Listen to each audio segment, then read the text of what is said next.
namar ka jingbon palat kitrok ki basabat no entry hasilenter ka surok ba kabanadu ka snong quinine nong lado ter hadu umsaw nong kharai kabala pelong banmi ya ka jingdhang kali hasilenter ka surok ba hakate ka thain kabala bu ka jing e shikade ye ki nong let ki nong wan na kate ka surok ba na kadaw ka jing sakut hapdang kate ka jingdhang kali kabala da ki bon kenta hakaba babon ki brew ki khlamla shu banpoi shaki jaka bagi thumu banlen hakapor ka babyang khamtam naga banta gitu gibreu kibabe kam kerke shushu hakate ga jingthang kali lai iru ya ka kali ket nongpang kabladei ban penpoi kerke iki nongpang shaka jaka ajing sumar hakapor ka babyang penban kate ka kaliru kala sakut lang hakate ga jingthang kali bat kane kala banwan ra ru ika jingja ka basosi naga banta itu nongpang lada umla ban penpoi hakapor ka babyang shaka jaka ajing sumar.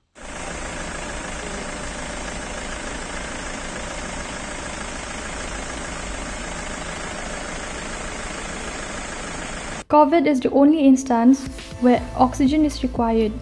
Oxygen could be required in mostly all serious medical conditions and emergencies where there is breathlessness and respiratory problem.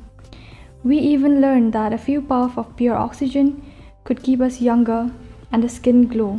Pure oxygen keep the children more active and brighter. Dr. Oxygen generator does not need battery or electricity and has a long shelf life. Dr. Oxygen, a small and a light gadget, is not only for the hospitals but for every other public places and health centers, school, gym, clubs, and I would say every home. It is very affordable and a must-have.